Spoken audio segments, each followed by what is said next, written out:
With her 1981 marriage, Princess Diana was seen as the real-life heroine of a fairy tale.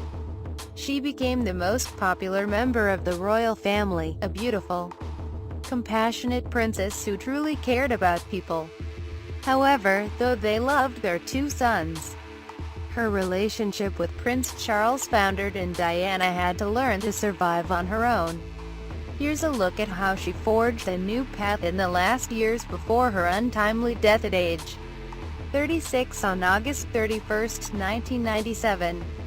On December 9, 1992, Prime Minister John Major announced to the House of Commons that Charles and Diana had separated. It wasn't a big surprise. Estrangement between the two had been evident, and a recent book by Andrew Morton, entitled Diana, Her True Story, had detailed her unhappiness. Diana denied involvement with the book, but had in fact cooperated. Yet the separation placed Diana in an awkward position, as it was Charles who had the defined role as heir to the throne. Though she remained extremely popular, and she'd always be the mother of a future king, she was no longer considered a true member of the royal family. In 1993, Diana successfully headed a Remembrance Day service in Northern Ireland, among other duties, but she also remained an object of tabloid fascination. In November, photos taken of her exercising in a leotard appeared in the Daily Mirror. On December 3, she announced she was temporarily stepping away from public life and its overwhelming media attention.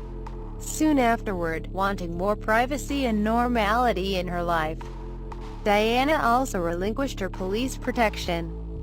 From 1994 onward, she usually had no official bodyguard.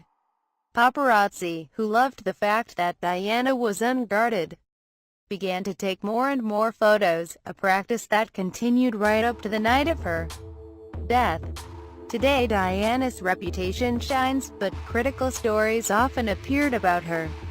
In 1994, the press stated she'd been making nuisance phone calls to the home of a married man, and the publication of Princess in Love revealed details about Diana's affair with Army officer James Hewitt.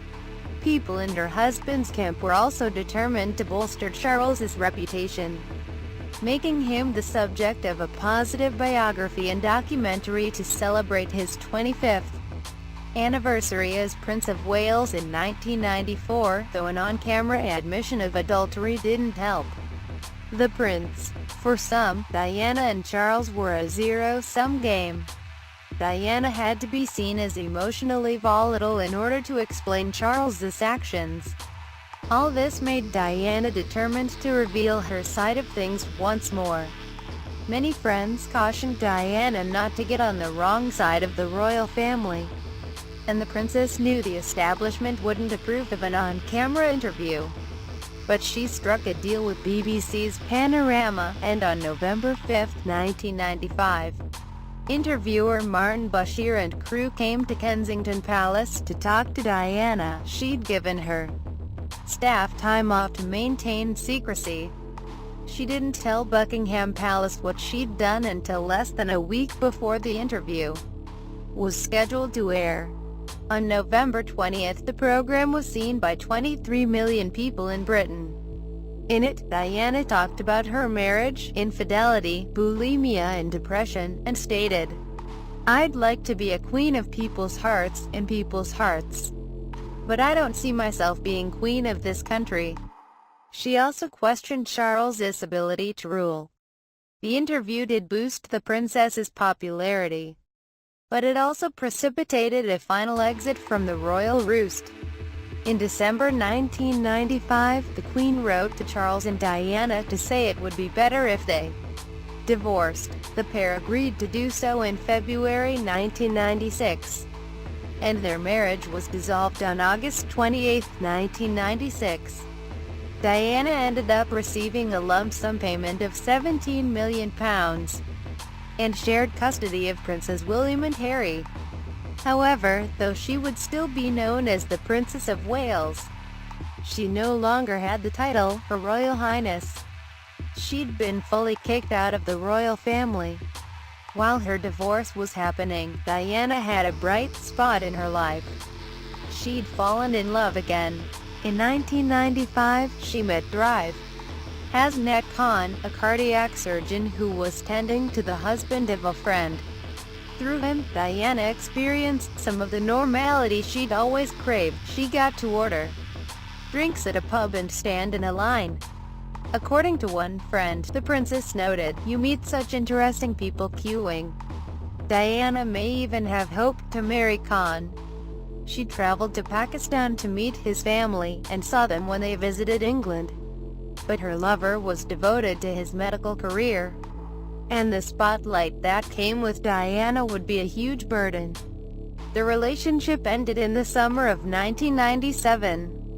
In addition to romance, Diana continued to support humanitarian causes following her divorce. In January 1997, she traveled to Angola with a BBC film crew to bring attention to the problem of landmines, which remained across the country following a civil war.